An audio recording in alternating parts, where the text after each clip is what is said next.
Hello guys, very welcome back. In this video we'll be studying about how did the European city name got their name. What's the etymology, what's the story behind that, right?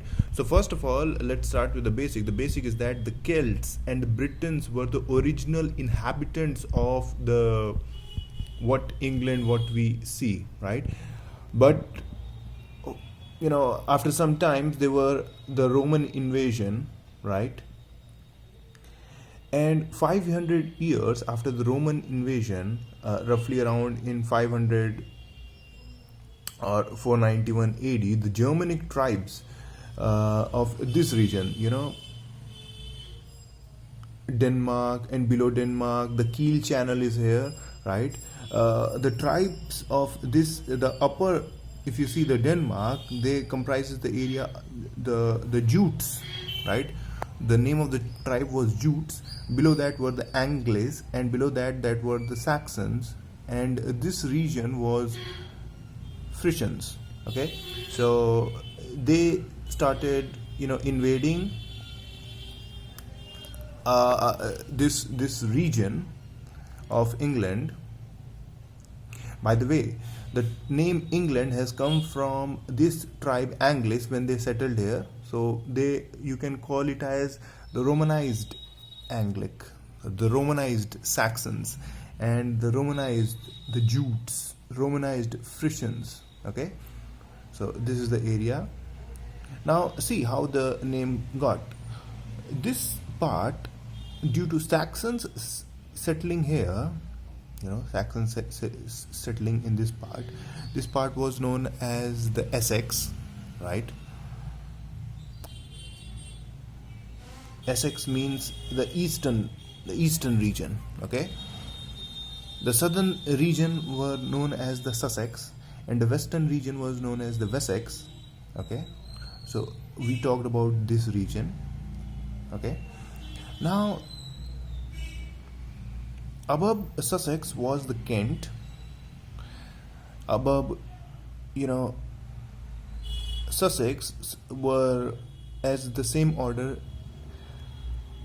the area was inhabited by the Angles, so it was known as the East Anglia, right? Mercia was the middle, and the north was the Northumbria, right? This region.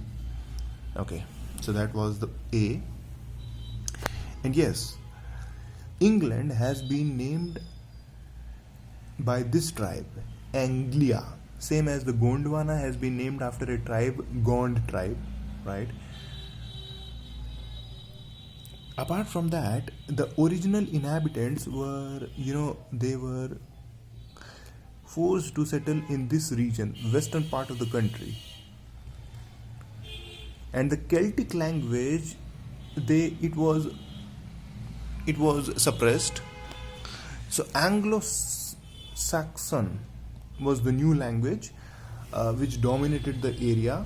And the Celtic people had to adopt to the Germanic languages. The Celts had to adopt the Germanic language. Moreover, these Germanic tribes, they called these people, the Celtic people, as Willis. Willis changed to Wels. Wels actually means followers or the servants. Okay, the people who need to slaves, right? And hence this area is known as the Wales till now, right? Now, many places name have come from those settlements. For example, the Ealing, the Dorking, Worthing, Reading. The Ing means the people of Eel, the people of Dork, the people of Watt, the people of Reed. Okay, again, so these are the Anglo-Saxon names. Okay, the name like Bridlington, Wigton, Wellington, Taunton. Wellington is, by the way, in New Zealand.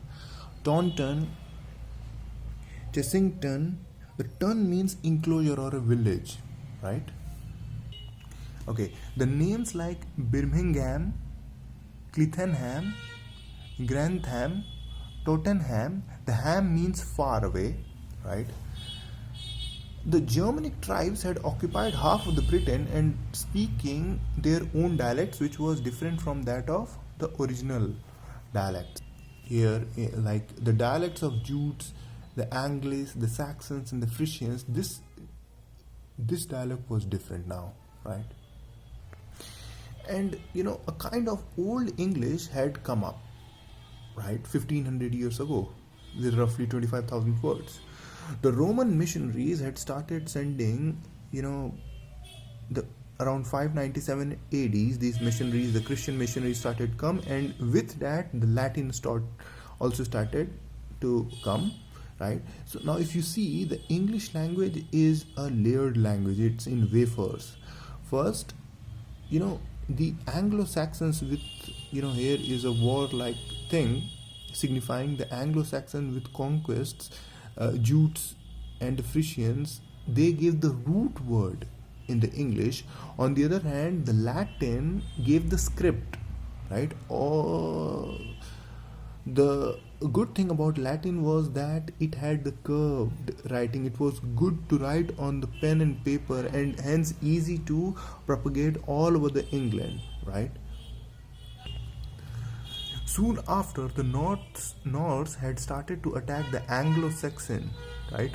Norse were actually the Nordic tribes, right?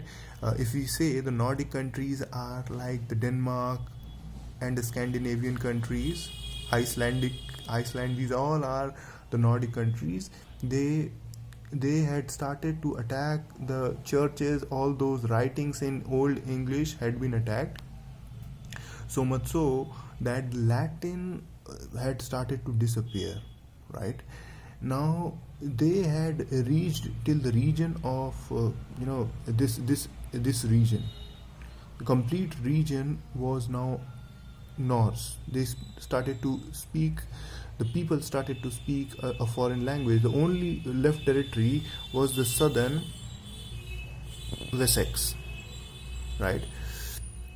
And in 878 AD, the Wessex king Alfred, he defended against the Danish attacks, right? Denmark is also a Nordic country.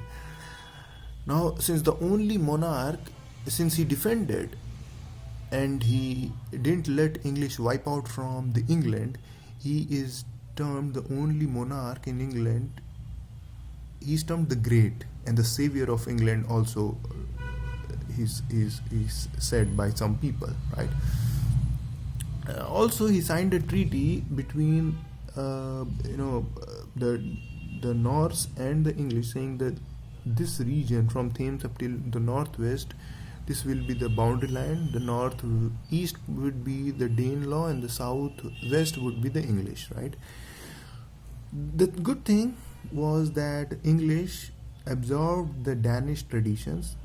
For example, names like Swainby, Rudby, Fedby, Eastby, Newby, Corby. The by means farm in Danish, right? Again, wait means extra land. Hop means village, right? Moreover, the births and the marriage deaths were also recorded. The Danish way of making names and adding sons to the father's name in the birth. For example, if the father's name is Harry, the son's name would be added to the Harry's, and he would get a Harrison, Gibson, Hudson, right? Hudson Bay in Canada. Robson, Simpson, Johnson Burgess, right? And both of these kind of culture survived. The Old Norse and Old English both survived, and both of these words, for example, when the English people said craft, the Old Norse said skill. English people say hide, the Norse people say skin. Sick and ill both survive, and both are in the vocabulary, right? So that was a beautiful knowledge booster regarding the thing that how England has been named after a tribe, how English original language, which was Celtic, and the original tribe Briton was sidelined, and a new foreigner came here and dominated the country, right? So really, really interesting. That's all. Thank you.